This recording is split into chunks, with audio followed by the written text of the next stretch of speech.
پاکستان کو سری لنکا بنانے کی عالمی سازش کا انکشاف پاکستان کے ڈیفالٹ کے لیے جیو پولیٹکس ہو رہی ہے۔ بظاہر بلیک میل کیا جا رہا ہے۔ چین کو بھی سمجھ آ گئی کہ سیاست ہو رہی ہے۔ وزیر خزانہ اسحاق ڈار نے قوم کو سب بتا دیا۔ کہا IMF کی ہر بات نہیں مان سکتے، ہمیں پتہ ہے کہاں سے کتنا ٹیکس اکٹھا کرنا ہے۔ اسٹیٹ بینک ایکٹ میں ترامیم ناقابل برداشت ہیں۔ 30 جون تک بہت بڑی خوشخبری ملے گی۔ ڈیزل اور پیٹرول دونوں کی قیمتوں کو برقرار رکھا جا رہا ہے۔ جو قیمتیں اس وقت 1 جون سے ملک میں نافذ ہیں، ڈیزل کی بھی اور پیٹرول کی بھی، ان میں کوئی رد و بدل نہیں، اور وہی قیمتیں اب 30 جون رات 12 بجے تک نافذ العمل رہیں گی۔ پیٹرولیم مصنوعات کی قیمتیں برقرار رکھنے کا فیصلہ۔ پیٹرول اور ڈیزل کی موجودہ قیمت 30 جون تک برقرار رہیں گی۔ وزیر خزانہ اسحاق ڈار کا اعلان۔ ڈیزل اور پیٹرول کی قیمت تبدیل نہ کرنے کا فیصلہ اوگرا کی سفارش کے بعد کیا گیا۔ سمندری طوفان بپرجوائے پاک بھارت سرحدی علاقوں سے ٹکرانا شروع۔ کیٹی بندر پر ہواؤں کی شدت بڑھ گئی، بجلی کے پول گر گئے اور چھتیں اڑ گئیں۔ طوفان کے مرکز میں 150 کلومیٹر فی گھنٹہ کی رفتار سے ہوائیں۔ مکلی، ٹھٹھہ، بدین، حیدرآباد اور قریبی علاقوں میں تیز بارش۔ 78,000 لوگوں کو منتقل کیا جا چکا۔ کیٹی بندر شہر مکمل طور پر خالی ہو گیا۔ پیپلز پارٹی کے مرتضی وہاب میئر کراچی منتخب۔ مرتضی وہاب کو 173 جبکہ حافظ سعید کو 160 ووٹ ملے۔ PP کے سلمان عبداللہ مراد ڈپٹی میئر بن گئے۔ PTI کے 30 منحرف ارکان پولنگ سٹیشن نہ پہنچے۔ مرتضی وہاب کی تمام جماعتوں کو ساتھ کام کرنے کی دعوت۔ آصف علی زرداری اور بلاول بھٹو کی مرتضی وہاب کو مبارکباد۔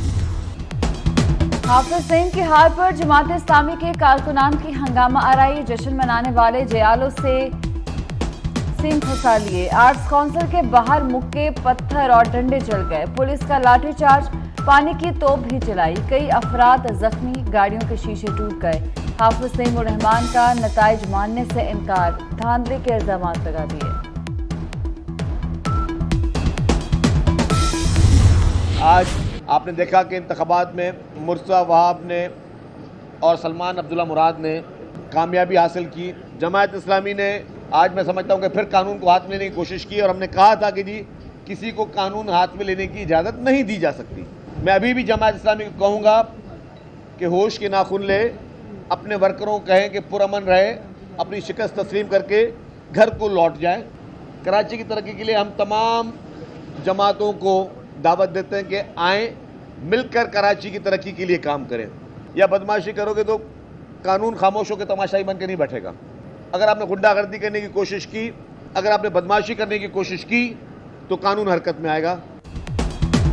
پیپلز پارٹی نے جماعت اسلامی کے الزامات مسترد کر دیے۔ شرجیل میمن بولے کہ جماعت اسلامی ہار قبول کرے اور گھر جائے، غنڈہ گردی نہ کرے۔ کسی نے بدماشی کی تو قانون حرکت میں آئے گا۔ سعید غنی نے کہا کہ کراچی کی میئرشپ حاصل کرنے کا خواب پورا ہو گیا، شہر کی خدمت کے لیے مل بیٹھنے کا کہیں گے۔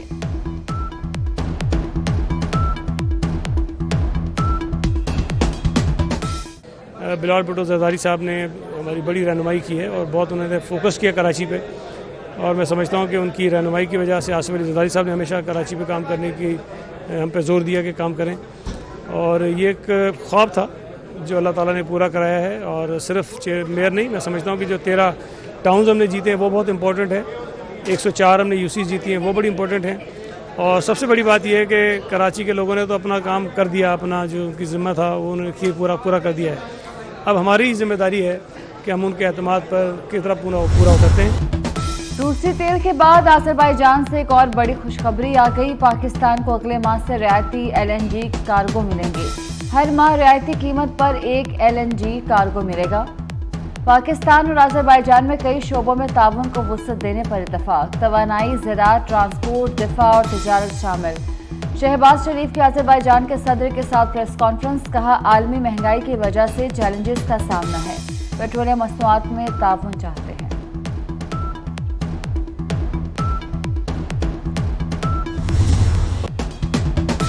وزیر اعظم شہباز شریف کا ہر انداز کمال۔ آذربائیجان کے صدر سے روسی زبان میں گپ شپ، کہے لگائے۔